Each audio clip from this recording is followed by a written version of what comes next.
E aí, pessoal? Nesse vídeo eu vou falar sobre a anemia sideroblástica, que é uma anemia que vai acontecer devido à falta da protoporfirina, né? Essa anemia sideroblástica ela tem várias causas possíveis, tanto causas hereditárias quanto causas adquiridas. Alguns exemplos de causas adquiridas para o desenvolvimento dessa anemia sideroblástica ela pode ter uma causa idiopática pura, pode ser devido a uma associação com mielodisplasia, doença mieloproliferativa e quimioterapia, pode ser devido ao alcoolismo, pode ser devido ao uso de drogas como isoniazida, pirazinamida e cloranfenicol, pode acontecer também devido a uma insuficiência de cobre, tanto devido a fatores nutricionais quanto devido à toxicidade pelo zinco.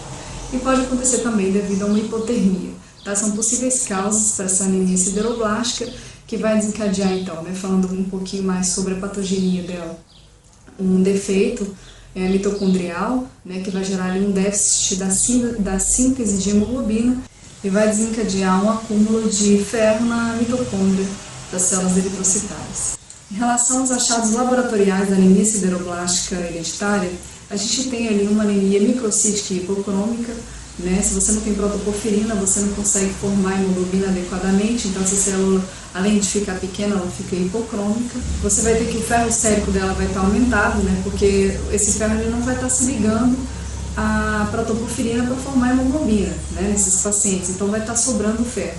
E se sobra ferro, sobra ferritina, Então a ferritina também vai estar aumentada. Em relação ao RDW, também vai estar aumentado, O índice de anisocitose vai estar interferindo ali também na formação da hemoglobina, vai interferir na formação das hemácias, então algumas vão ficar menores, outras maiores, do tamanho normal.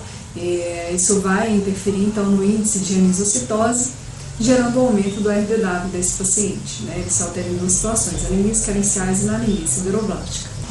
Então, pessoal, em relação a esses achados laboratoriais da anemia sideroblástica, acaba sendo necessário a gente fazer um diagnóstico diferencial com as talassemias, tá? Porque tem achados laboratoriais muito semelhantes aos da anemia sideroblástica, tá? A talassemia, ela também é microcítica e hipocrômica, como eu já comentei com vocês lá no vídeo de introdução.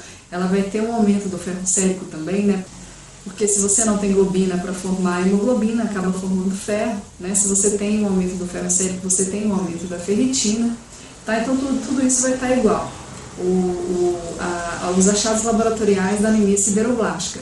O que vai ajudar a gente a fazer essa diferenciação mesmo é o RDW, Porque, como eu já falei para vocês, tem duas situações que aumentam o RDW, as anemias carenciais e a anemia sideroblástica, ou seja, as talassemias têm um RDW normal, não se altera. Tá? Então é justamente esse achado que vai ajudar a gente aí no diagnóstico diferencial entre um e outro.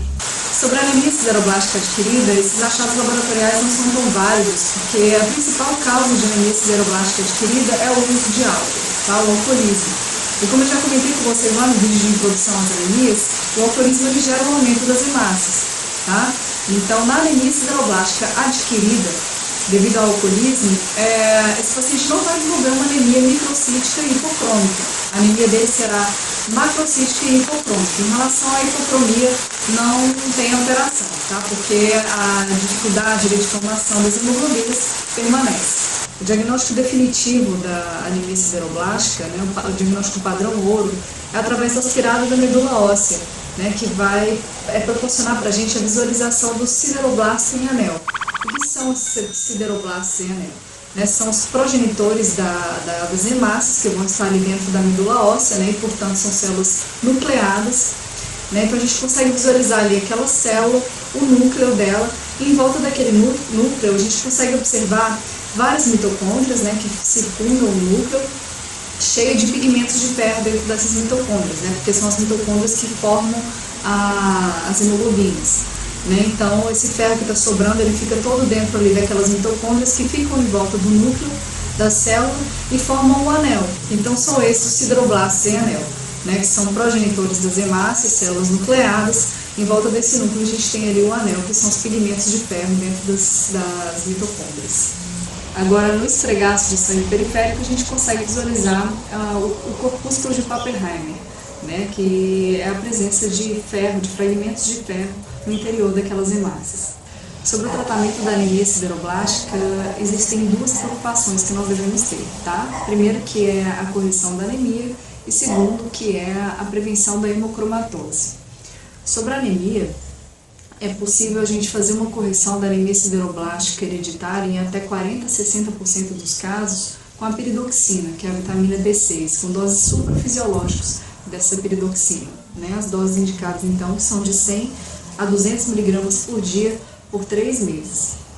Agora, a anemia sideroblástica adquirida idiopática, ela não costuma responder a nenhum método terapêutico. Em relação à prevenção da hemocromatose eritroblástica, gente, o que é a hemocromatose? A hemocromatose ela é uma sobrecarga de ferro nos tecidos e nos órgãos do paciente que vai se manifestar através de uma hepatosplenomegalia por lesões hepáticas e lesões cardíacas. Tá? Então, a gente tem que prevenir. E a maneira que nós temos de fazer isso é através do acompanhamento da ferritina desse paciente, ok? E nos casos em que essa ferritina exceder a 500, a gente vai ter que entrar aí com uma terapia para reduzir o acúmulo de ferro no corpo desse paciente. Nós temos duas opções terapêuticas e o método que a gente vai utilizar vai depender do grau de anemia desse paciente. Se ele tiver com uma anemia leve, que é quando a gente vai ter que a hemoglobina desse paciente vai estar superior a 9 gramas por decilitro, a gente trata com a flebotomia repetida, tá? Agora, se for um caso refratário, se for uma anemia moderada ou grave, o tratamento de escolha é o quelante de ferro.